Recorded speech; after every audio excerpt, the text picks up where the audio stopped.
I'm Stephen Ben-Nun, and you are watching Israeli News Live. We are dealing with breaking news coming out of Eastern Europe from the Ukraine, and it is inevitable that a third world war is at the door. It is at the door here in Eastern Europe. We're going to kind of cap off some different information and give you some of our own thoughts of what we think will transpire as these events develop.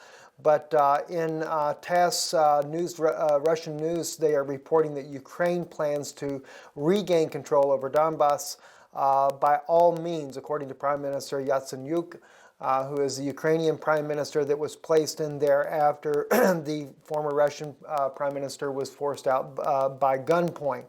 According to the article here, it says Ukraine intends to restore peace and regain control over the southeastern Donbass region by all means. Prime Minister Arseniy Yatsenyuk said on Wednesday. He said local elections should be held in the Donetsk and Luhansk regions. The elections should be honest and democratic, otherwise they are useless, the prime minister said. Lavrov calls Kiev's decision on Donbass special status gross violation of the Minsk Agreement. According to the Minsk Agreement on February 12th, there was to be self-autonomy for eastern Ukraine for the Russians there. And it seems that Russia is willing to go along with that, but it is quite obvious that now that the Ukrainian people, as far as the west part of Ukraine, has NATO support, and the United States, along with 11 NATO allies, are sending lethal weapons and training into Kiev, it is very obvious that Europe and the United States are willing to engage in a war with Russia. It won't be just the separatists who are fighting for self-autonomy in the Donbass region, but it will literally turn into an all-out war with Russia. There's other reports too that Russia is definitely stepping up its own military activities in the eastern parts of Europe, including Latvia, which we know Latvia recently received a bunch of tanks from the United States to include in its own arsenal, as the United States is beefing up all the different Eastern European countries in order to engage in a battle with Russia. And as we know, Russia has already stated that if it feels that it is threatened, even from conventional warfare, that is not going in their own favor, they will use nuclear weapons. Let me read to you this here. This is from the Moscow Times. It says, NATO fighter jets intercept Russian planes over the Baltic. This was reported by Latvia. It said NATO has been forced to scramble fighter jets to intercept half a dozen Russian planes flying over the Baltic Sea. The Latvian military said Wednesday. NATO Typhoon fighter jets on Tuesday intercepted 7 Russian aircraft. The Latvian military said on its Twitter page, including 4 Su-27s, 2 An-26 jets, and an An-12 jet. Latvia said in a separate tweet that it had also spotted 3 Russian Kilo-class submarines, sub-support, and hydrographic vessels just 30 nautical miles or 55 kilometers outside of Latvia's territorial waters on Wednesday.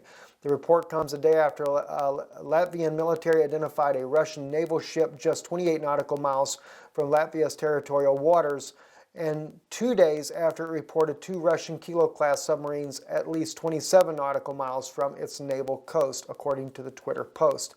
Russia has escalated its naval activity on its western frontier in recent months. Earlier this week, Russia's northern fleet was put into full combat readiness for a series of military drills, a move interpreted as a response to simultaneous military exercise held in Norway. Of course, NATO is also conducting military exercise in the Black Sea. We are aware of this as well.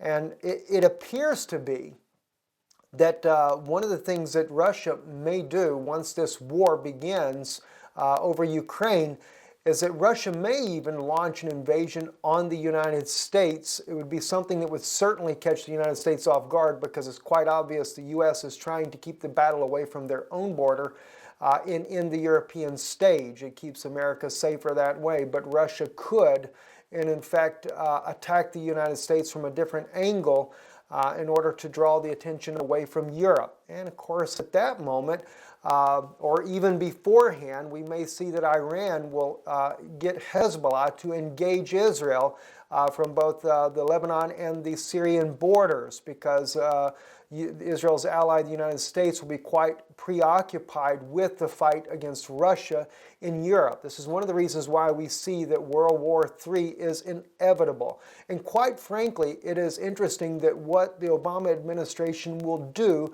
to keep the American dollar from collapsing during their own administration. They are willing to start wars, create conflict, and just really spread this all over.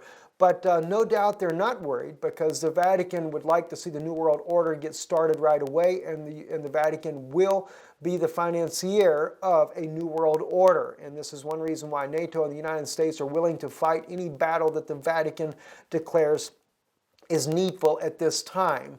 And it's quite obvious that the Vatican was the push behind the coup in Ukraine, and certainly Russia has stepped in, even though they have been to the Vatican to show their own allegiance to the Vatican.